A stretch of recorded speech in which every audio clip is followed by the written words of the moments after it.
Mist hangs like a thin veil over a circle of stone. My boots sink a fraction into damp earth, and the air tastes of iron and old rain. A single bell-like drip echoes from some unseen cavity, and for a breath the world narrows to that sound. No one knows who first set these stones, and the silence keeps its own counsel. Light moves along the carved face of an artifact, and the grooves catch it like the ribs of a shell.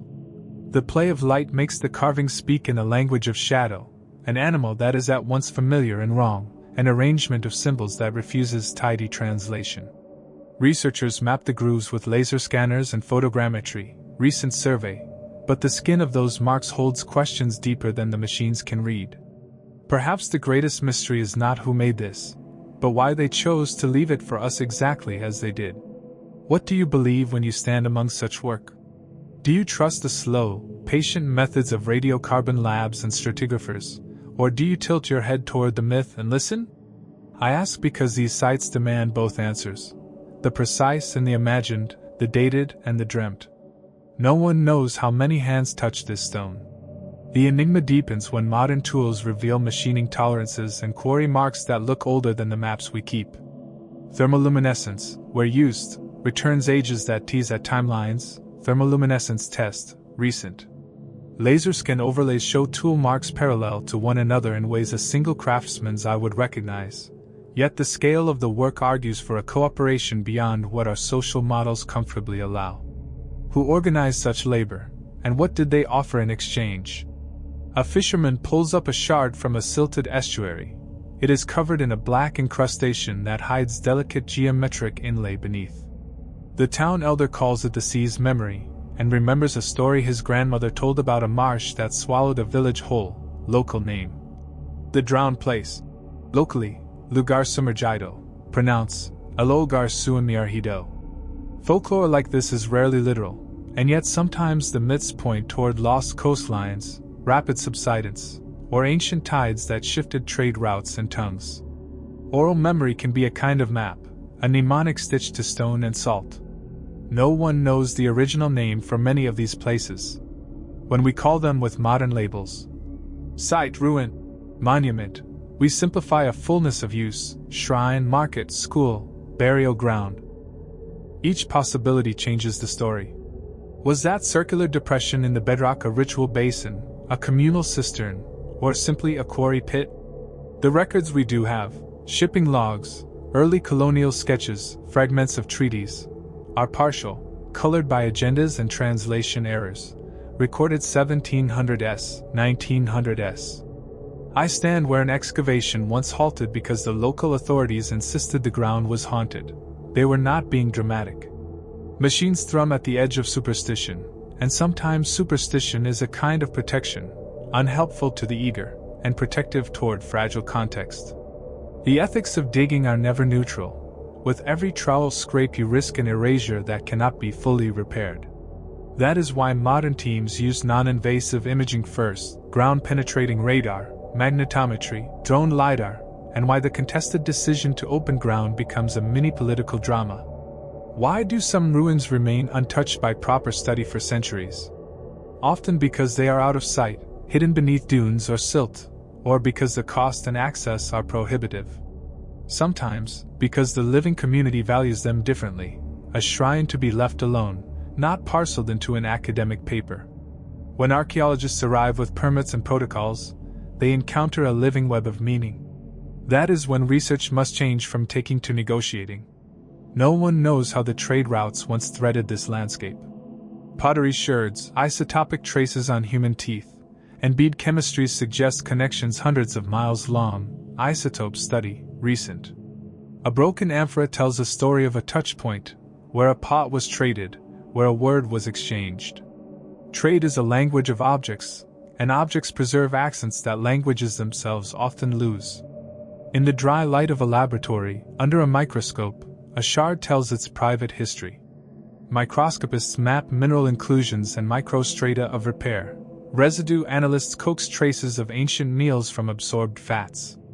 With each analysis, an ordinary pot becomes messenger: cinnamon from a distant coast, millet from a now extinct strain, and animal oil that ties a ritual to a species long gone. Science can thus reconstruct diet and exchange, but it cannot always tell why a people preferred one symbol over another. No one knows what the original colors were. Pigments flake and wash away in centuries like secrets peeled back by rain. The faintest trace of ochre in a groove suggests a red field once brilliant under sun. The palette of the builders matters, color encodes meaning. The loss of pigment is a loss of voice. A satellite image from the archive shows a regular geometry beneath vegetation, a grid that should not be there, rectangular and precise, satellite survey archived. Farmers in the valley had always walked around that patch of trees but called them the dead orchard, and steered their flocks away. In the nights, the canopy looks like a crown drawn onto the earth, and the crown keeps its crown's weight of stories. What is under those roots? Foundations, walls, hearths? Or only more earth, hiding the labor of hands who are now only chemical traces? No one knows why some artifacts are found far from any settlement. A carved stone in the middle of a field, 5 hours' walk from the nearest ruin, suggests movement, pilgrimage? Theft? Displacement by flood? A single object's context can rewrite choreography of ancient life. Mobility is ancient. People moved with seasons, with trade, and sometimes with violence. At the edge of a cavern, petroglyphs glow faintly in torchlight, spirals, concentric circles, an animal whose proportions match neither deer nor boar. The first careful sketches were made by explorers who used ink and compass, recorded 1890s. Their drawings, yellowing in an archive box, are valuable but imperfect. Modern tracings with laser guides reveal micro-incisions beneath the visible lines, suggesting resharpening over time. What does repeated reworking mean? That the symbol was renewed, or that its meaning shifted and was adapted across generations? No one knows why some inscriptions remain stubbornly undeciphered.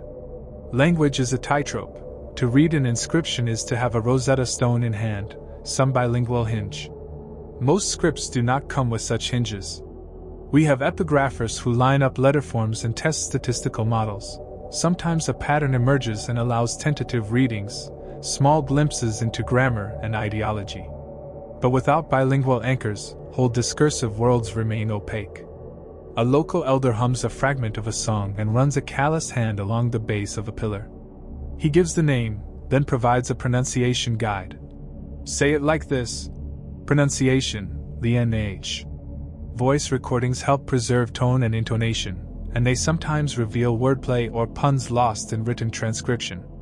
Folklore can preserve names, and names anchor objects to people. No one knows which myths are ancient and which are recent accretions. Oral traditions accrete like coral, adding layer upon layer of embellishment. Yet embedded in those layers sometimes lies a kernel, a climate memory of a tsunami, the mention of a leader who is corroborated by a foreign chronicle. Cross-disciplinary triangulation, archaeology, paleoclimatology, oral history, builds a network of evidence stronger than any single strand. I visit a museum storeroom where artifacts sleep in cold, dry darkness. Each crate is labeled, sometimes with accurate provenance, sometimes with a colonial-era placard that reads like a trophy list. Ethical questions hang in the air as palpably as dust. Who owns the right to interpret and to display these objects? Museums today wrestle with repatriation claims and the politics of possession. Conservation is not only science, it is diplomacy. No one knows the fate of countless artifacts lost to the black market, where objects pass hands with no records and are stripped of context. Provenance is not a luxury, it is the difference between a thing that says, "this happened," and a thing that says nothing at all. Without context, the artifact becomes only a thing, and the story it once carried is butchered. A sonar sweep across a shallow bay reveals outlines like submerged streets, and divers descend through green water into silence. Columns lie toppled, their capitals still bearing chisel marks. Sonar Survey, 2021. Marine archaeologists must be careful. Water preserves organic materials in ways land does not, but currents can scatter evidence. Underwater work is expensive and slow, yet submerged sites often hold the best preserved chapters of human story. No one knows the exact mechanism by which some cities vanished. Earthquake? Tsunami? Siltation? Abandonment? Each explanation offers a narrative, and each has supporting evidence: fault lines, sediment cores, sudden drops in pollen counts. Often the truth is a compound event, a cascade of failures that when combined produce collapse. The archaeology of catastrophe requires integration of geology, climate science, and social history. On a rain-lashed day, a door is found, sealed for 1,000 years under a collapse. Inside, a library of clay tablets awaits, their script densely packed and unfamiliar. Translators line up symbol frequencies, hypothesize language family links, and run computational reconstructions, linguistic model, preliminary. The tablets smell faintly of the dry smoke that preserved them. The ink, if there was ink, is gone. What stories do they hold? Laws, accounts, myths? For a while they are a jesting ghost, promising language and withholding it. No one knows whether ritual architecture corresponds directly to cosmology. A long axis aligned to a particular rising sun may encode agricultural calendars, or it may be an aesthetic choice, or it may be a political statement about aligning the ruler with celestial authority. We must be careful not to overread alignments. Archaeoastronomy offers suggestive evidence but needs robust statistical backing. Astronomical alignment study, recent. A child draws the spiral motif and asks why it repeats. I pause, because the repetition is a clue. Repetition in visual culture suggests ritual, memory reinforcement, or mimetic transmission across craftspeople. The same motif carved in clay, painted on pottery, stamped on a seal, and woven into cloth indicates diffusion of symbol and perhaps of ideas. Decoding pattern spread is like tracing a dialect across a map. No one knows the rituals performed in the deepest chambers. We have offerings, animal bones, charred seeds, pigments, and sometimes arranged bones that hint at complex mortuary practice. But ritual is more than material. It is an enacted set of meanings shaped by gesture and sound. We cannot reconstruct chant from ash. We only infer shape from residue and layout. In the field, an excavation director pauses and asks an assistant, "Which layer are those beads from?" The assistant checks a tag and finds ambiguity. A catalog number mismatches the recorded locus, an all too common archival error. Archaeology depends on meticulous recording, and when that fails, the interpretive scaffolding trembles. Records from older digs, particularly those performed before the modern standardization of field methodology, must be read with caution. Recorded excavation 1920s, 1950s. No one knows how many sites remain buried under modern cities. Construction crews sometimes uncover walls while building foundations, and these encounters are urgent and messy. A bulldozer's bucket can destroy centuries in minutes. Laws and emergency procedures determine whether preservation occurs or whether development proceeds. The balance between living cities and ancient cities is a moral negotiation played out in permit offices and committee rooms. A scholar in a cramped office cross-references trade bead composition with navigational logs and reconstructs a likely route of exchange that contradicts prevailing models. Research is full of such small revolutions. A single dataset, when read differently, can tilt understanding. Science progresses in fits and reconcilings. Certainty is rare, and revision is the steady work of disciplinary humility. No one knows when the last time a community reinterpreted its past will be. History is alive. Its guardians change with generation. A community might reclaim a ruin, build a shrine atop its stones, or refuse access completely. Our role as narrators, archaeologists, and consumers of these stories is to listen before speaking. I stand again beneath that bell-like drip, and I wonder about the hand that first carved this groove. Did the maker think of permanence, or of the act itself as ephemeral prayer? The line between artifact and invocation is thin. No one knows how many more puzzles the earth will yield. New techniques open new visions. Ancient DNA extracts kinship patterns from bone. aDNA studies, recent, and pollen cores reveal climate swings. Each method has limits and biases. Combining them remains the only reliable path toward fuller stories. What will you take away from this hour among ruins?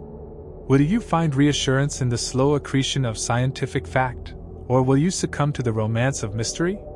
Perhaps the right response is both, a devotion to evidence, and a humility that acknowledges our hunger for stories bigger than the data alone.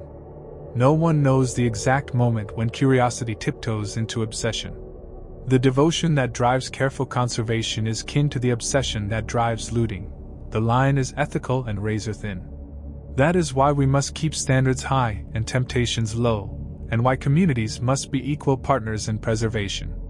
A final question hangs in the air like the last note of a bell. If the past could speak, would it ask for forgiveness, explanation, or simply to be remembered? The enigma deepens.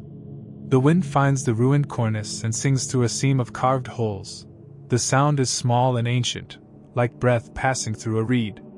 Stones lean against one another as if in conversation, their faces softened by sun and salt. No one knows how many winters this place has watched without complaint.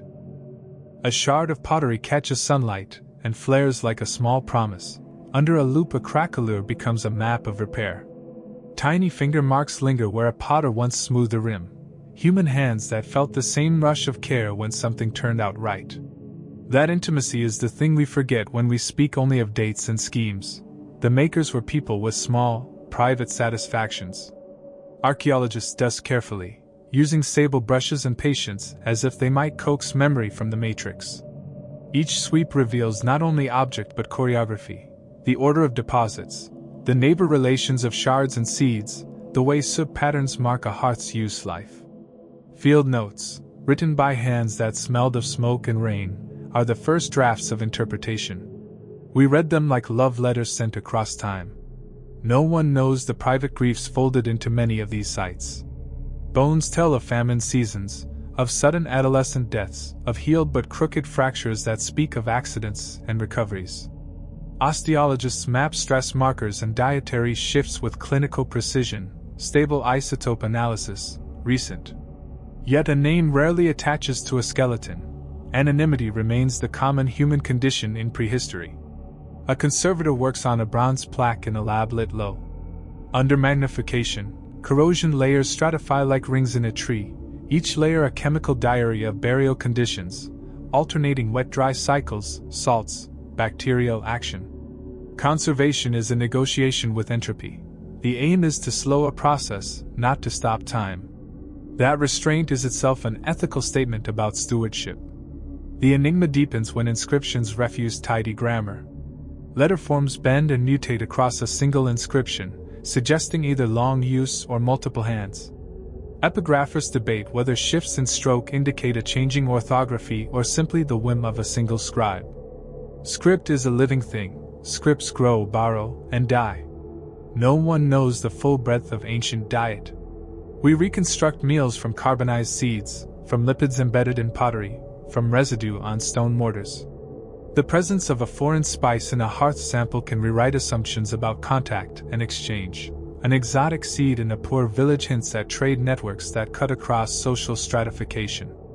Food is both survival and social signal. I walk along terraces where faint terraces step like breath across a hillside. The terraces are old and precise. Someone engineered soil and stone to hold water and life. Engineers of the past solved problems with local materials and local logic, producing landscapes that persisted for centuries. Modern planners sometimes rediscover these solutions and call them indigenous knowledge, as if it were novel. A sonar pulse reveals a grid beneath silted water, and for a moment the sea becomes a giant X-ray.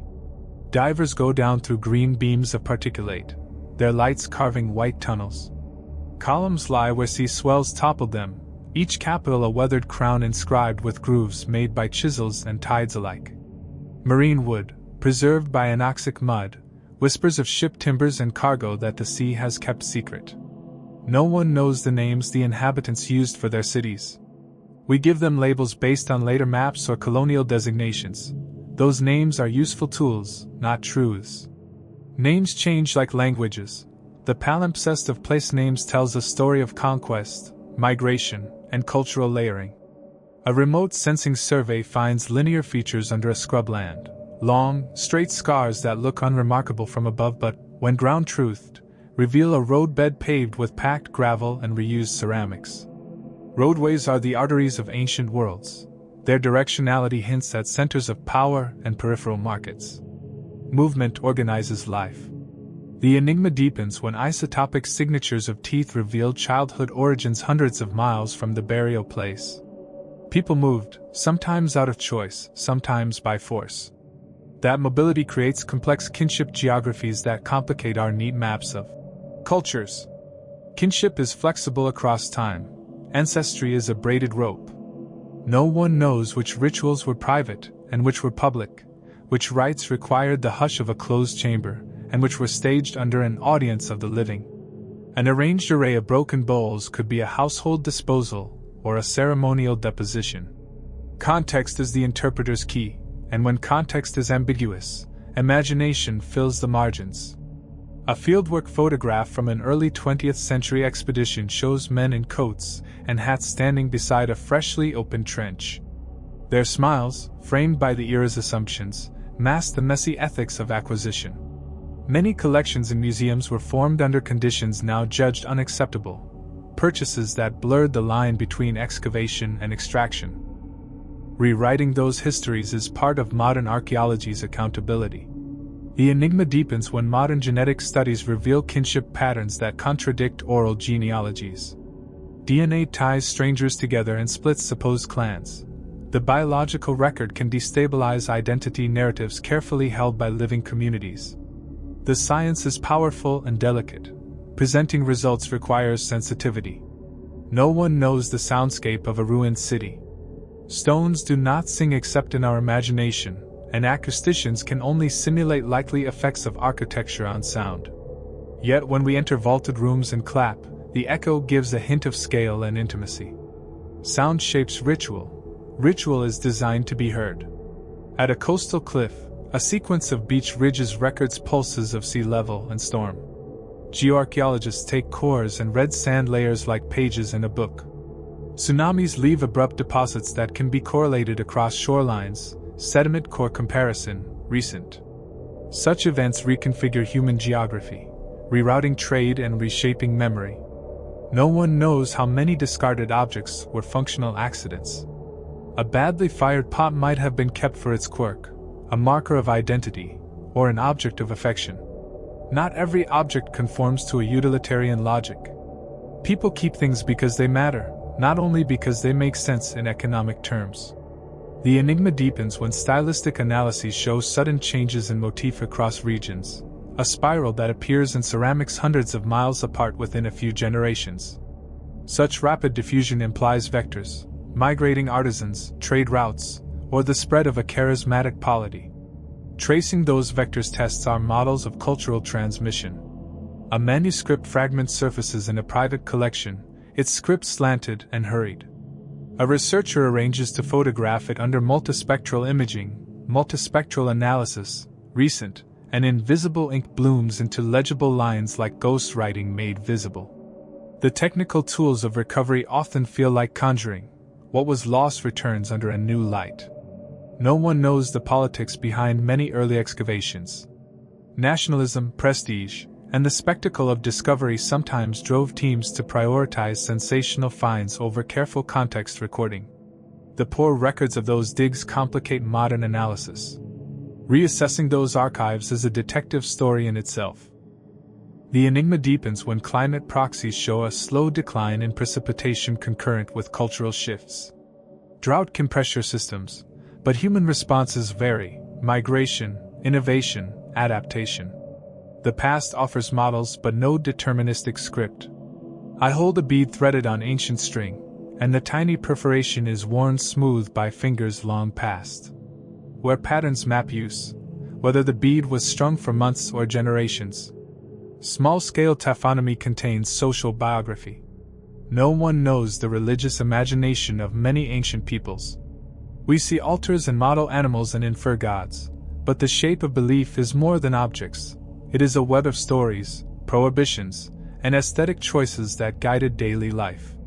Religion organizes meaning. The enigma deepens when pottery forms traditionally used for food suddenly appear in burial contexts. Function and symbolism overlap. Objects are polyvalent, and their meaning can change depending on context. At a cliffside cave, charcoal samples are taken and radiocarbon tests return a range rather than a single date, radiocarbon series. Calibration curves and reservoir effects complicate interpretations. Dates are probabilistic allies, not absolute certainties. We must live with ranges and reconcile them with stratigraphy and typology. No one knows the full extent of intercultural contact. A carved motif on a stone tablet can be near identical to a motif in a distant valley, but similarity does not prove direct contact. It could be convergent invention. Distinguishing borrowing from parallel development is a methodological challenge. The enigma deepens when material analysis shows metallurgical recipes that could not have been local, an alloy signature matching or sources hundreds of miles away. Metallurgy is a technology that carries knowledge and networks. The presence of a non-local alloy is a lighthouse pointing to exchange. A local storyteller tells of a bridge that sank with a single storm. The tale is told as warning and history. Stories like this compress generational knowledge of hazards into memorable forms. When geologists find evidence of a washed-away causeway, oral history and sedimentology converge and corroborate one another. No one knows the private ceremonies held behind closed doors, the vows whispered beneath thatch. Texts rarely record the intimate domestic rituals that structured daily hope and fear. Without textual testimony, we must infer intimacy from arrangement and residue. The enigma deepens when an apparently utilitarian workshop yields objects of delicate artistry, perhaps votive items made by craftspersons during idle hours. Human labor is not only for market transactions, it is also for the creation of meaning and beauty. A convoy of scholars debates over a newly exposed mural.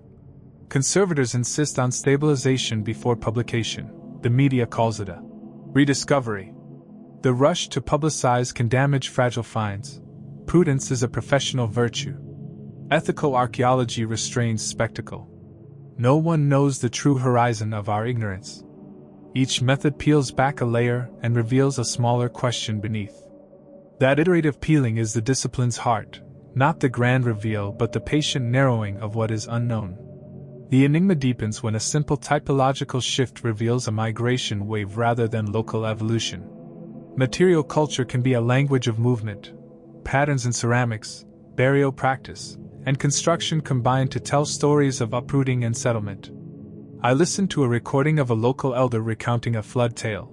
The cadence of his voice holds pauses that are themselves meaningful. Performance encodes memory. Anthropologists record not only the words but the pauses, the emphatic clicks, the embodied gestures because meaning is carried in delivery. No one knows how many small acts of curation have preserved our past.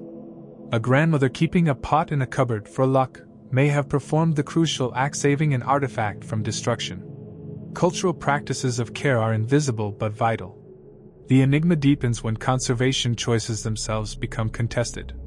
Cleaning an encrusted surface may reveal iconography but also risk removing patina that is part of the object's history. Decisions about treatment are interpretive acts.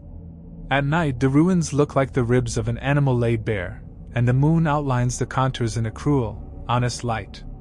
The site seems to ask the same ancient question: who are you, who are you now, and what do you owe them? No one knows whether our modern narratives do justice to the complexity we uncover. Storytelling simplifies by necessity. The scholar's caveat cannot always be fit into a narrative hook. We must balance evocativeness with fidelity. The enigma deepens when a single bone cluster is found arranged in a manner suggesting ritualized deposition, but taphonomic experiments show similar patterns can result from mundane refused behavior. Experimental archaeology is a bridge between hypothesis and possibility, testing what human bodies and materials can produce under known conditions. A team reconstructs an ancient loom from fragments of spindle whorls and a few preserved threads. Reconstructive practice breathes life into technique, showing how cloth was made, its likely fineness, tension, and even labor investment. Material reconstructions humanize the past. No one knows how often ancient people laughed, sang, or quarreled in the exact light we now stand under. The present tense of sensory narrative attempts to conjure that lived immediacy, but we skirt the true texture of existence that was carried in voice, touch, and smell. The enigma deepens as new methods. Proteomics on ceramic residues, ancient starch grain analysis, microfossil pollen mapping, Add layers of data that must be woven into narratives without overstating certainty. Each new line of evidence is a bright thread. The interpretive tapestry requires careful weaving. A final line is carved into a stone and left unfinished, the chisel marks abrupt as if someone had been interrupted. The moment arrests the imagination, a sudden halt, a breath cut short. Who walked away, and why? No one knows what future researchers will make of our debates. Today's contested theories may become tomorrow's settled facts. Equally, certain cherished models may be overturned. The past is not a prize to be won but a conversation across time. The enigma deepens, again, because every answer births new questions. That is not failure, it is the nature of curiosity. In the slow unfolding of archaeology, patience is both method and ethic. If you stood here among the ruined stones, what would you press your ear against, the stone, the soil, or the sky? Which of these would you trust to tell you the truest part of the story? The air cools and the light slips toward a horizon that was once a harbor or perhaps a field. People once moved through these places with the same immediate concerns as we do now: food, family, shelter, stories to hand on. Our study may be technical, but it must never lose sight of that ordinary pulse. No one knows how many of these small, ordinary gestures left indelible marks. A child's thumb streaked across a pot, a feasting bowl scuffed by elbows, a lover's token tucked into a seam. Such small traces are the threads that make historical lives legible. The enigma deepens when we realize that preservation is often accidental: microclimates, burial in silt, sudden abandonment. The accidental archive is as important as the deliberate library. A geographer maps ancient watercourses against present-day drainage and finds that a supposed inland site would once have been flanked by marshes teeming with fish. The model transforms our assumptions about subsistence and economy. Landscapes shift, our interpretations must shift with them. No one knows the daily gestures of children in ancient settlements. Play leaves traces, game pieces, worn thresholds smoothed by running feet. These traces are small but telling. Childhood patterns reveal socialization and continuity. The enigma deepens when a supposedly sterile industrial area yields a hidden shrine, tucked between kilns and ash pits, suggesting that the sacred and the profane coexisted in tighter quarters than textual sources imply. Life was messy, and sacred acts happened amid smoke and labor. An archivist opens a leather-bound ledger and finds notes in the margins, shorthand observations, local names omitted from official reports. Such marginalia can correct the central narrative, offering glimpses of local involvement in early research. No one knows how many stories are lost because their materials were perishable: textiles, basketry, wooden tools. Exceptional preservation contexts, bogs, anoxic waters, arid caves, are rare and precious. The lacunae are as meaningful as the preserved. The enigma deepens when preservation bias skews our perceptions. Stone and metal survive, organic matter does not, and so the archaeological record privileges some aspects of past life over others. Awareness of that bias is crucial to honest interpretation. I close my notebook and look back at the stones. For all the scientific methods, the patient recording, the complex networks of inference, the strongest force that binds us to the past remains empathy, the stubborn capacity to imagine the interior life of another human. That capacity must be disciplined by evidence but not replaced by it. No one knows what compassion will change in our handling of antiquity. If we treat the past as a set of data points, we lose something essential. If we treat it only as romance, we betray the methodological care needed. The path forward must be both rigorous and reverent. The enigma deepens when communities demand voice and agency in how their past is interpreted and displayed. Decolonizing archaeology is not an abstraction, it is an ongoing practice of inclusion, restitution, and shared authority. A child asks if ghosts still live in the stones. I do not answer with certainty. Instead, I tell a story about continuity. That memory lives in making, and that making creates places where stories can lodge and wait. No one knows if these stones will outlast us. Time is patient and impartial. Our duty is to listen and to keep asking the questions the stones cannot voice. The enigma deepens, and so does our commitment to the slow, painstaking labor of understanding. If you have followed this hour of ruins and riddles, carry forward one small practice: to look twice, to listen with attention, and to resist easy answers. The past is generous with its puzzles, and it asks only that we treat its traces with care. The wind has shifted again, taking with it a scent of madder and salt. Even after years of study, certain aromas still surprise me: a trace of tar in a corner of a courtyard, the faint lemon of old resin. Small smells unlock memory like keys. I stoop to touch a patch of lichen that has grown over a carved line and feel the history of weather in its roughness. The sight keeps it strata in texture as much as in layer. A child's footprint, half preserved in a patch of hardened clay near an ancient fire pit, arrests the eye. It is smaller than mine, and the toes splay in a way that suggests barefoot running. When did that child play here? Who chased whom along the terraces? The smallest imprints are the most immediate evocations of shared humanity. They collapse millennia into a single heartbeat. The team uncovers a ledger of sorts, not written on paper but a sequence of tokens, a line of pierced shells, a scatter of pebble counters, a polished bone with notches. Accounting is ancient. Numbers and memory were stitched into daily practice long before ink. The archaeological record of bookkeeping gives structure to social life: taxation, tribute, exchange. From these slender inventories we infer hierarchy and obligation. We lost a planned season to rain that refused to stop. The trench filled like a well and the silt rearranged itself into new, modern layers. Weather is an active partner in archaeology. It is both archivist and eraser. When the rain subsides, the mud carries evidence of its own violence: slumped contexts and washed deposits that complicate careful stratigraphic reads. We adapt, we record, we wait. Why do some societies build with such monumental durability while others favor the ephemeral? The answer is not purely technological, it is social, political, and symbolic. Monumentality is an argument made in stone. It claims permanence and authority. But permanence can be performative. A building meant to last 3 generations can be intended as an act of stewardship, not domination. A fragment of glass is found, its composition an odd alloy hinting at furnace technology previously unknown for the period. Glassmaking is alchemical, a marriage of sand, ash, and heat. The presence of a particular strontium ratio in the bead's matrix points to a distant furnace region, compositional analysis. Such chemical signatures map the flow of technological knowledge across landscapes. No one knows how music sounded here. We recover bone whistles and fragments of string instruments in special preservation contexts, and experimental musicians attempt reconstructions. When a reconstructed tune is played in the very chamber where the instrument was found, the acoustics insist on a level of resonance that seems designed.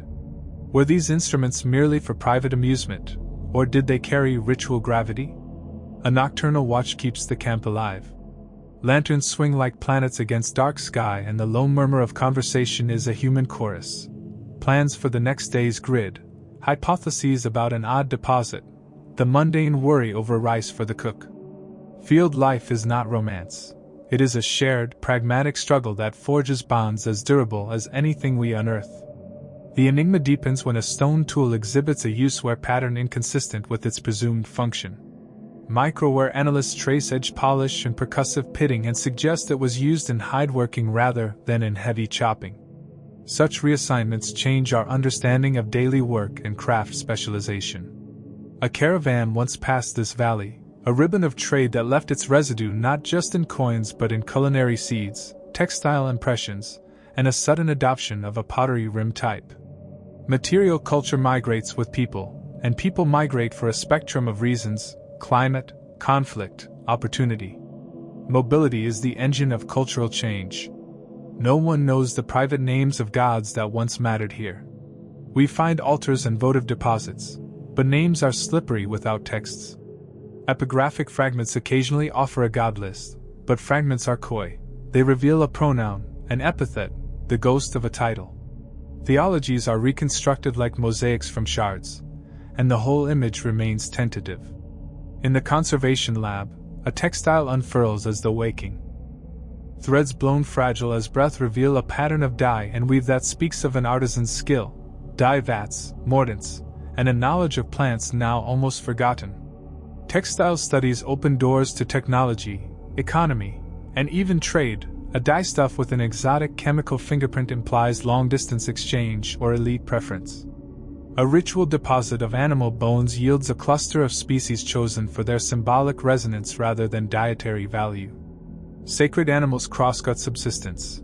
A small, costly offering signals belief. Zooarchaeologists map butchery marks and aged profiles to reconstruct selection practices.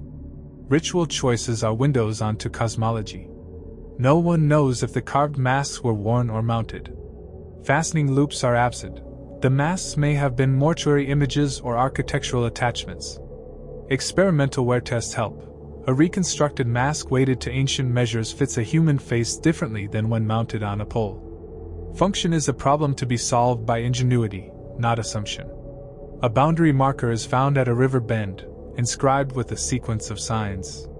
The glyphs suggest administrative control, land divisions and claims. Control of land is the articulation of power in tangible form, markers, canals, and walls that make boundaries legible across time. Politics is thus a material practice. The enigma deepens when pollen profiles show a sudden introduction of a cereal that reshapes diet and demography. Agricultural innovation shifts social structures, storage, surplus, and differential power. Archaeobotanical records are pale green maps of human adaptation. A small sculpture, barely thumb-sized, is discovered in a child's grave. It is crudely made but carefully placed near the skull. Such objects raise intimate questions. Were they toys, protective amulets, or markers of status bestowed even on the very young?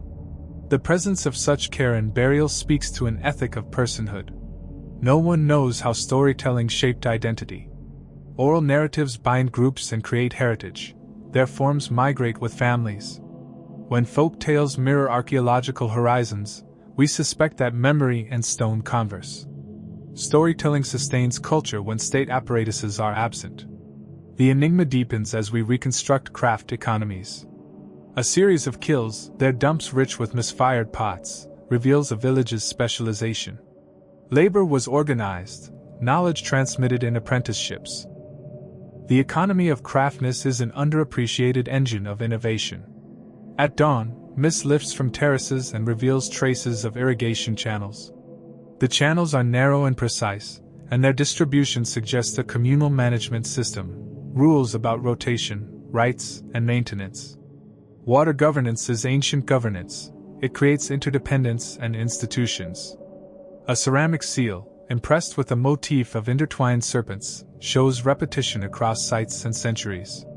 Emblems like this travel as corporate marks, perhaps signaling guild affiliation, religious cult membership, or family lineage.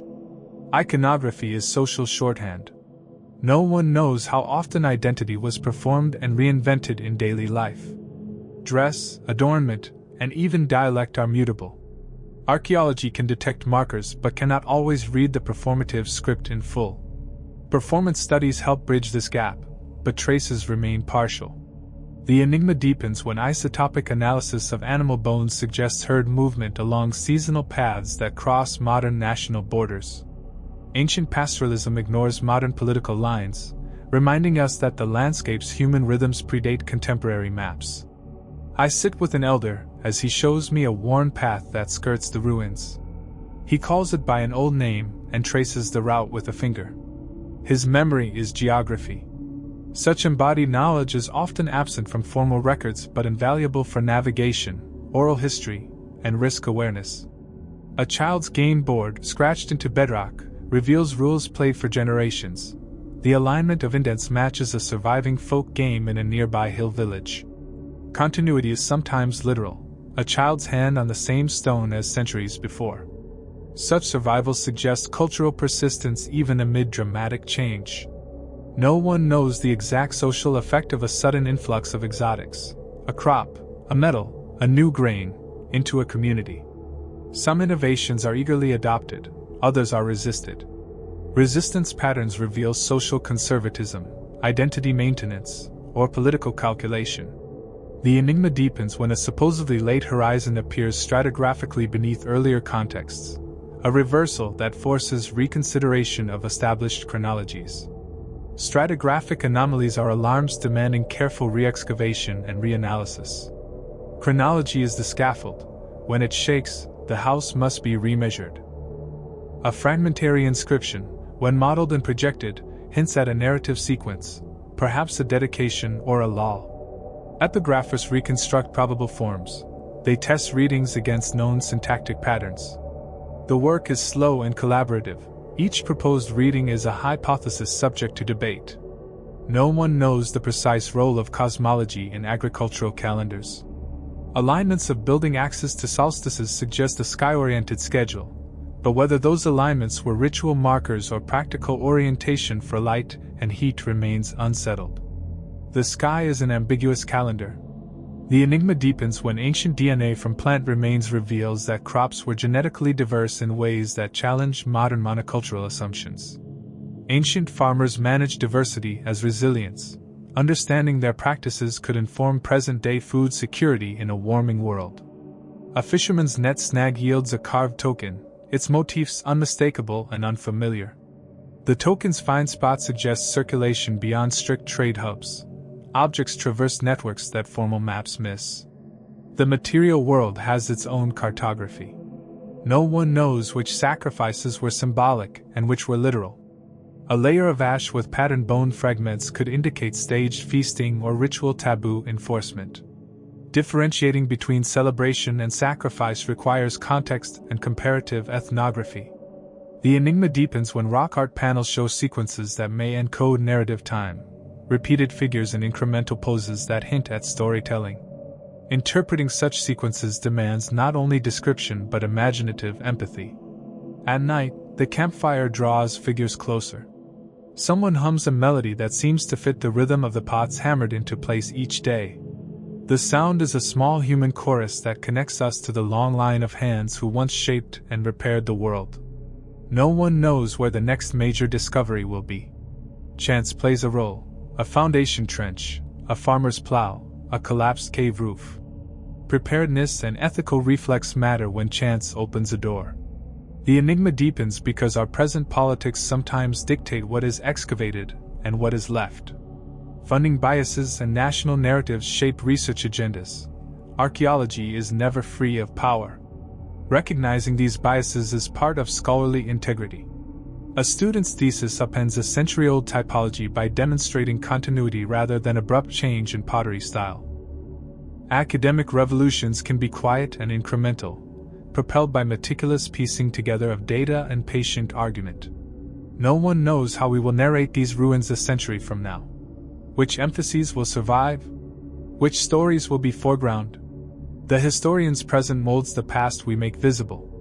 The enigma deepens, and yet it does not weaken our resolve. Each layer revealed, each question posed, is a gift. The work of understanding is its own reward. We continue, brush in hand, listening for the next sound that might be the clue we need. Dawn threads a pale silver through the ruins' columns, and the air smells faintly of chalk and seaweed. A gull calls, distant and thin, as if reluctant to break the hush. The light finds a weathered motif, and for a moment the curve of a carved eye seems almost animated, winking at the persistence of pattern. No one knows how many mornings these stones have witnessed. A broken spindle whorl lies half buried by a fallen lintel. Its central hole is smooth from centuries of cord, from hands that loop yarn with patient repetition. You imagine the rhythm, the back and forth of a shuttle, the murmur of women and men shaping cloth and conversation together. Those rhythms are architecture as much as the stones, social scaffolding as durable as mortar.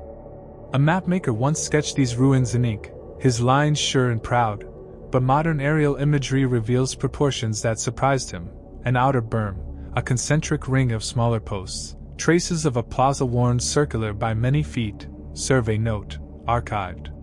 Old visions give way to new sightlines. Technology becomes a second pair of eyes that does not replace wonder but sharpens it. No one knows the order in which these buildings rose. Foundations are palimpsests. A wall may stand on the bones of an earlier home. Lives layer like geological strata. Excavators tease apart sequences with patience, each feature a sentence in a long, interrupted story. Sometimes that story reads as continuity, sometimes as rupture. In a shadowed corner, a child's toy, a small clay miniature of a plow, lies with its nose broken off. Children mimic the adult world in compressed form, and their toys are mirrors of social learning. That broken nose is not only loss but testimony to learning, play, and the transmission of skill. The enigma deepens when a chemical assay of plaster shows pigments mixed with ground shells, implying a palette that borrowed the sea. Color choices are not arbitrary. The presence of certain pigments signals access, trade, and aesthetic preference. Visual language travels with materials. A woman from a nearby village brings bread to the team and speaks of a well that has dried since her grandfather's time. She gestures along a dry channel that once carried water to the fields. Her gestures are data, the unglamorous but vital clues that help reconstruct human ecology. Local memory is fieldwork's secret instrument when it is listened to with humility. No one knows the precise relations between neighboring sites. Pottery parallels suggest interaction, but were those interactions friendly trade, forced tribute, or seasonal partnership? The shape of interaction is polyvalent. Objects alone seldom name intent. We must read habit, not motive, into the material record. A fragment of a decorated tile shows a repeated motif, a crossed pair of reeds around a central eye, and that motif appears again on a dented bronze mirror dug from a midden. Symbols travel across material classes, not just across distance. What a society chooses to repeat tells us about what it values most. The enigma deepens when bone chemistry reveals childhood weaning ages later than expected, implying extended breastfeeding and different child-rearing strategies. Demography is encoded in molecules, and molecules sometimes contradict our assumptions about social structure. At dusk, the camp settles into the ritual of cooking and cataloging. Finds are cleaned, labeled, photographed, and then discussed under lantern light. The catalog numbers are mundane, but they are the scaffolding of future argument. Provenance is not an academic pedantry, it is the sinew that connects each object to its place and story. No one knows the tones of the lost languages spoken here. Inscriptions are skeleton keys, but without a living tongue, the voice is muffled. Syllables were once sounded in marketplace banter, prayers, jokes, and threats. We hear only the pale echoes of formal inscriptions. The banter is gone. A sudden rain compels the team to cover exposed sections with plastic sheeting, and in that act the modern moment presses against the ancient, tarpaulins over the past. The makeshift shelters look absurd and necessary. Archaeology is improvisation as much as planning. Weather returns us to humility. The enigma deepens when a sudden radiocarbon result shifts a site's occupation by centuries. A layer we believed recent is revealed to be older, turning an assumed late reoccupation into evidence of long continuity. The past refuses simple periodization. On a low bench, a broken bone needle is studied for its bevel and polish. Needles carry intimacy, tailoring the self and maintaining garments that mark status and identity. The technique of stitch is a private technology, and its study uncovers gendered labor and skill transmission. No one knows how many small labor rituals structure daily life: the morning oiling of tools, the midday hush during siesta, the evening sweep of hearths. These acts are mundane but create continuity. When we reconstruct dwellings, we must imagine routines as much as walls. A stray coin catches the light, struck in a form unfamiliar to regional typologies. Numismatists cluster around photographs, arguing over weight, dye axis, and silver content. Currency is not merely economic, it is a signature of polity and identity. A coin's iconography can reveal claims about sacred kingship, deities, or propaganda. The enigma deepens when skeletal isotopes reveal migration patterns that cross obvious cultural boundaries. A person buried in a style typical of Site A is shown by teeth chemistry to have spent childhood hundreds of kilometers away. Identity is layered and mobile.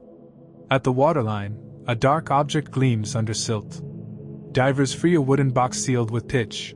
Inside, a set of inscribed tablets rests, wrapped in linen now turned to peat brown. For a moment time halves, the present and a day in the past when someone closed that box and walked away. The act of closing a container is intentional, and sluiced by water it keeps its secret longer than most. No one knows how many private disagreements accompanied public works.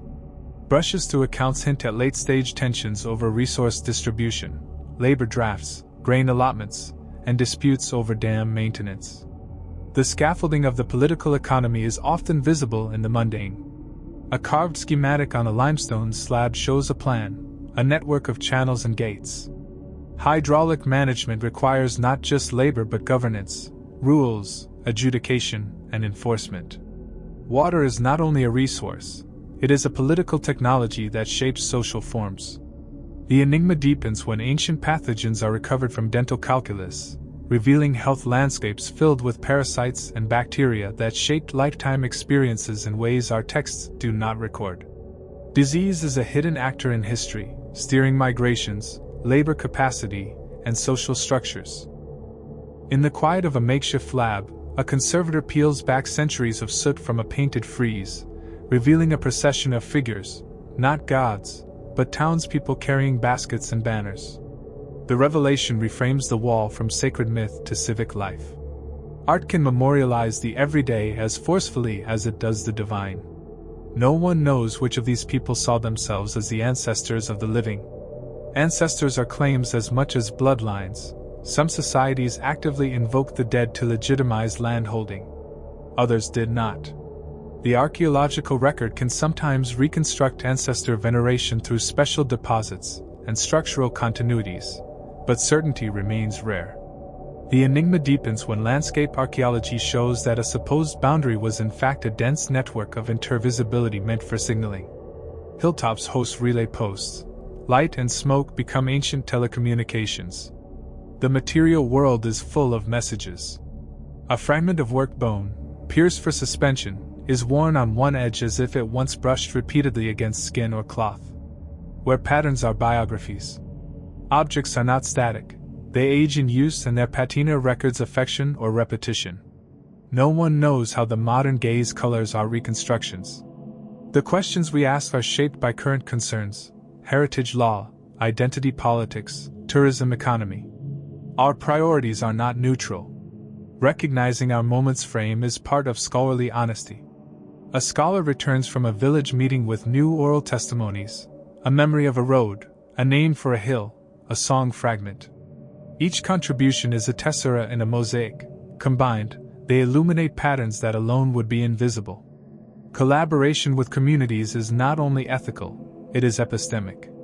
The enigma deepens when climate proxies show not a single catastrophic event but a slow tilt, increasing variability, storm frequency, and shifting rainfall patterns that stress subsistence strategies. Collapse can be a slow narrowing of options rather than a single dramatic blow. In a narrow alley, a graffiti-like scratch reveals a child's attempt at copying a painted inscription on a nearby wall. Practice leaves traces. Learning was embodied and visible. No one knows the full suite of sensory experiences that made these places meaningful. The sound of sandals on packed earth, the red glare of hearths, the scent of incense. Archaeology can approximate sensory worlds, but the full texture is irrecoverable. That absence is both sorrow and challenge. It focuses our wonder. A late-night discussion circles around theoretical models: diffusion, migration, world systems, agency. Each model offers explanatory power, and each hides certain blind spots. Theory is a tool, not a doctrine. The best models are those that remain humble before data. The enigma deepens when a community refuses access to a sacred grove that overlays promising subsurface anomalies. The ethics are clear: living people have priority over research curiosities. Negotiation can yield access on respectful terms or not, consent matters. A single carved motif, a double spiral nested within a square, recurs with modest variation across ceramics, seals, and architectural moldings. Repetition across media and context suggests a symbol that moved through ritual, civic, and private spheres. Symbols thread social life. No one knows which of these small choices, where to place a hearth, whether to bury a child with beads, how to manage a water gate, had outsized effects across centuries. The contingency of history humbles grand narratives. Material choices ripple. The enigma deepens because the present is not a neutral lens. We bring our questions and our blind spots. Yet that very commitment to questioning is the discipline's lifeblood. We proceed, because the stones afford no other ethics. As night falls, the team shuts down equipment, and the ruins take on a stillness like the inhalation before a long breath. Above, stars wheel in patterns likely unchanged for millennia, and beneath them the stones keep their older, quieter stories. We sleep with notes and maps beside us, the small, human apparatus of inquiry ready for morning's return. Above us the stars wheel, indifferent and familiar. Below, the stones remember steps no living voice can fully translate. The camp quiets. Only the soft clink of equipment in cases breaks the night. At dawn the light is thin and pale as bone. A mist crawls along an earthwork and the team moves through it like a living line in a map, each person a node in the slow network of discovery. No one knows which morning will yield the decisive clue. Discovery is not a single cinematic moment, but a long, patient accumulation of small recognitions, a line exposed, a flake of pottery, an index card that suddenly makes sense when paired with a photograph taken last season. We begin with the meticulous tasks, grid recited, levels checked, each context given its unique number that will anchor argument for years to come. The work is ritualized. It creates the conditions for argument and for accountability. Method is an ethics made practical. A child's laughter from a nearby village rides over the terrace, and every scholar on site smiles. The sound collapses discipline into common humanity. The future of these ruins is not only in our papers but in the lives lived around them today. In the lab, a technician lifts a tiny sample and prepares it for aDNA extraction. The process is clinical and reverent. Plastic gloved hands, sterile benches, the careful notation of chain of custody. Ancient DNA promises kinship maps that can redraw understandings of movement and ancestry, but the data is noisy, incomplete, and ethically charged. No one knows what a genetic lineage will do to a community's sense of self. Scientific results can unsettle oral narratives and identities. Presenting them requires conversation, consent, and sensitivity. Research without community partnership is a moral failure. A local elder arrives with a satchel of old beads and a story wrapped around each one. He asks gently that they be handled with respect, then leaves photographs and a memory to accompany the objects. The negotiation is the work: what will be sampled, what will be shown, and how will the story be told? Co-authorship of the past becomes necessary. The enigma deepens when a set of isotopic results suggests seasonal mobility patterns that contradict the long-held image of sedentary villagers. Mobility, it seems, was not a marginal trickle but a structural part of economy. Transhumance, seasonal trade, and pilgrimage knit the region together in ways that maps rarely capture. A small team carries sonar equipment to a tidal lagoon where local fishermen complained of nets snagging on something that should not be there. The first sweep shows rectilinear anomalies lying under a shallow mud, possible docks, collapsed wharves, or a submerged causeway. Marine sediment cores are taken to date the infilling and to look for tsunami or storm signatures. No one knows what the sea has kept. Underwater preservation can be miraculous. Organic timbers, woven baskets, and fragile leather survive where terrestrial contexts cannot. Yet the cost and technical demands of underwater archaeology mean many such places remain understudied. At the same time, in a tidy office back in the city, a conservator runs multispectral imaging on a faded painted fragment, and words begin to reappear like ghosts: patron names, abbreviated titles, a date. Technology resuscitates the faint script, but interpretation remains careful. A restored name can reshape ownership claims and lineage narratives. The enigma deepens when labels in museum archives contradict field notes. A crate logged as Site X Locusa turns out to contain material from a different valley entirely. Archival slippage is common, and fixing it is detective work that requires patience and humility. We talk about preservation and access late into a human night. Who benefits from exhibits? Who profits from tourism? Heritage is both communal wealth and potential commodity. The answers shape funding, excavation intensity, and even which questions are asked in the first place. No one knows the precise threshold at which curiosity becomes exploitation. Curiosity leads to knowledge, exploitation erodes dignity. The ethical path lies in listening before acting and in sharing agency. In a quiet house, photographs of earlier digs are spread across a table, men in peaked caps, dusty notebooks, and collars stiff with formalities. Their annotations reveal assumptions, imperial names scrawled in margins, local terms anglicized or erased. Rereading these archives with a critical eye is necessary reparative work. The enigma deepens when old photographs contradict modern stratigraphic interpretation.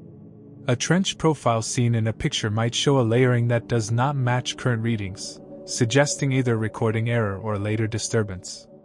Reconciliation requires careful cross-examination of data, sometimes reaching back to people long retired or deceased. A night of rain compacts a newly exposed section and reveals a thermal contrast on a thermal imaging pass. A buried hearth emits a different heat signature. Geophysics is a set of questions answered invisibly. Its outputs must still be ground-truthed. Instruments grant possibility, not certainty.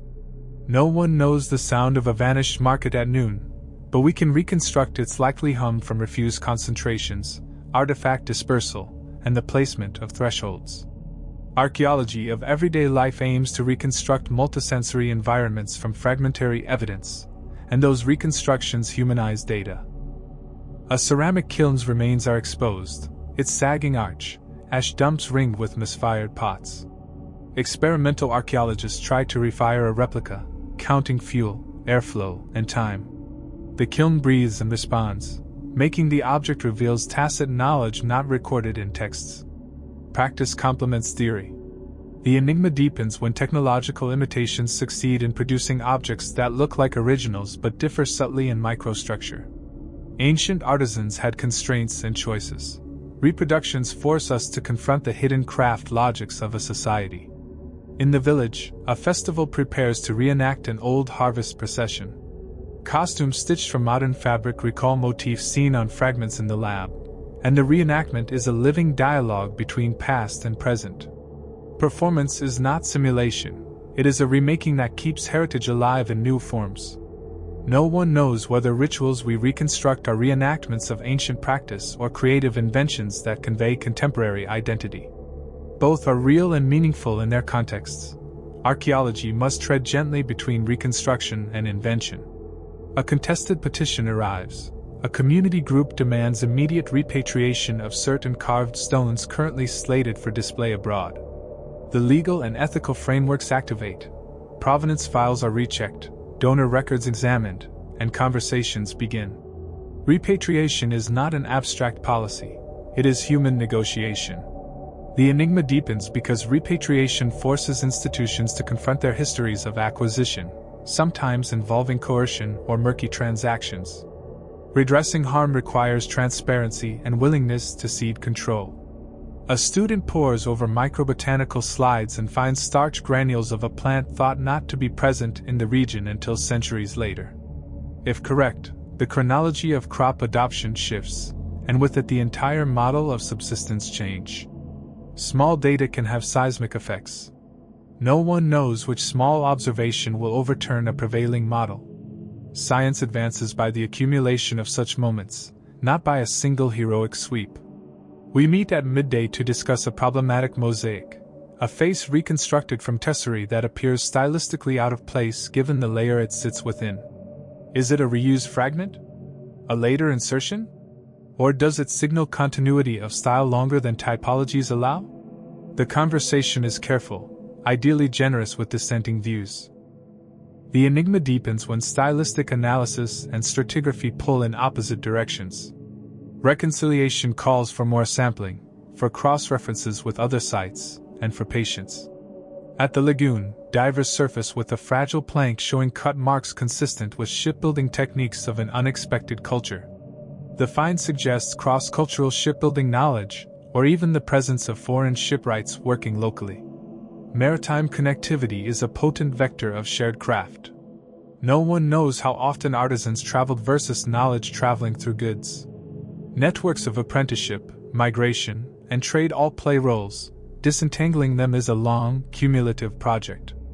As the sun lowers, the team prepares both for another night and for a public meeting the next day, a forum where archaeologists present findings to the community and hear local perspectives. We practice transparency, maps, plain language summaries, acknowledgments of uncertainty.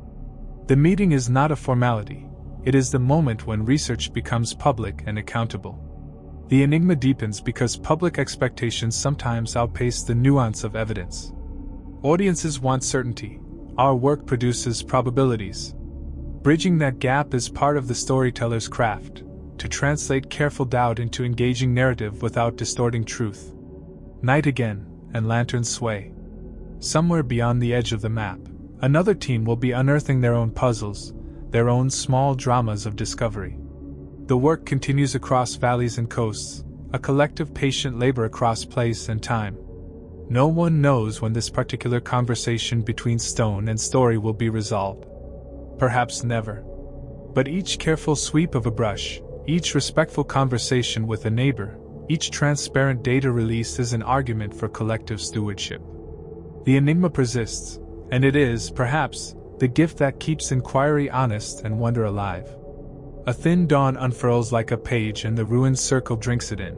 Light threads the carved eye and the groove seems to answer, as if returning a recognition across centuries. The bell-like drip has slowed to a patient silence, and for a moment the sight holds only its own breathing. Hands close around a cup found half buried, fingertips remembering a rim long cooled. The clay feels intimate beneath the skin, the same small warmth of a hand that once shaped it. Memory is tactile first.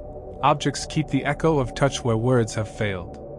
We walk the ring once more, measuring, sketching, listening, the rituals of leaving no stone unloved. Laser scans hum like distant insects, photogrammetry stitches light into faithful meshes, and sediment cores read like layered language, recent survey. Technology amplifies attention without replacing the older, slower art of noticing. A woman from the village comes at midday, leading a child by the wrist. She lays a small woven cloth on a stone and points to a symbol carved there, her voice low as an offering. The symbol is the motif we have seen in ceramics and seals. She calls it by a name that tastes of the river. Her story folds the site back into the present. Heritage is not only in museums, it is woven into daily gestures. No one knows all the forces that shape this place: sea and storm, trade and tide, human grief and stubborn joy. Climate records whisper of changing coasts, sediment core analysis, and isotopic tests hint at bodies who came from far-off valleys. The site is a palimpsest of decisions, accidents, and deliberate remaking. At evening we host a small public meeting beneath tarpaulins strung between posts. Maps are spread out and translated, and a teenager asks bluntly, "Who gets to tell this story?" The question is a necessary knife. It cuts open assumptions. We answer with maps and with a mission. The past is many-voiced, and our telling will be only one of them. A final trench exposes a foundation that bisects layers we had thought discrete. That single cut rearranges our chronology. It forces us to remeasure our humility. Science loves to be wrong because being wrong brings us closer to truth. Correction is the discipline's sincerest practice. In the labs, samples go into machines that murmur in regulated air. Radiocarbon gives ranges rather than certainties. Radiocarbon series. Residue analyses reveal meals flavored with distant spice, and microfossils whisper of crops selected for resilience. Each method adds texture, not finality. Night falls and the ruins breathe their long, indifferent life. Stars wheel as they did when the stones were first set, and above them the pattern of a remembered constellation matches a motif carved on a lintel. Perhaps the builders oriented their lives by that pattern. Perhaps the match is human hunger for pattern. Either way, ritual and sky converse. We appoint stewards from the community and sign an agreement: local guardianship, shared research, transparent data access. Archaeology without the lived people is an impoverished discipline. When locals co-curate interpretation, the past regains dignity. The project moves from extraction to partnership. A small exhibition is arranged in the village hall. Pottery, a bronze fragment, a woven cloth, each labeled with provenance and with the story told by an elder who remembers its use. Children gather and point to the objects, not as relics but as threads they might themselves one day wear. Continuity, not fossilization, becomes the public aim. The last excavation layer yields nothing monumental but offers a human scene, a compacted hearth, a scatter of seeds, a child's toy, and 3 clay beads laid beside an adult's foot. Life here, we realize, was an accumulation of small practices and careful attentions. Monumentality matters, but habit endures longer. In the quiet weeks that follow, papers are drafted with care that borders on tenderness. Each conclusion is couched in probabilities. Each claim references the limits of evidence. We insist on humility in language because the stones refused arrogance. The resulting reports are not pronouncements but invitations to further conversation. Before leaving, we cleared the site as lightly as possible. Temporary shelters removed, trenches backfilled with an eye to future work, and a placard placed in the local language that records stewardship arrangements. The circle of stone remains, now lightly stewarded, waiting for rains that will come whether or not we return. At the edge of the ruins I pause and place my palm on a worn groove. The stone is cooler than the air, and in its grain I feel the motion of hands that have long since stopped. For a moment I imagine a hand that once touched this place, careful, perhaps prayerful, perhaps merely diligent. Empathy is the last tool we bring to sites. It is also the first responsibility. We leave with datasets, photographs, and a catalog, but also with promises to publish results accessibly, to respect community wishes, and to lobby for protection against looters and thoughtless development. Science and stewardship, paired, are the best offering we can take away. If you stood here with us, which question would you ask first? Who built this circle? Who tended its fires? Or who will remember them next? The ruins will not answer, but they will accept the question as company. In the months and years that follow, other teams will return with new questions and better tools. Some hypotheses will be overturned and others strengthened. The story of the site will be an ongoing conversation, between ground and sky, between stone and speech, between the living and those who lived. As the convoy pulls away, dust rises and settles like a soft finality. Behind me, in that ring of stone, the carved eye catches a last sunbeam and holds it, patient as any keeper of stories. The bell-like drip resumes somewhere inward, steady as a heartbeat. No one knows the end of every story, but endings are less about closure and more about passage, the point at which one set of questions hands its torch to the next.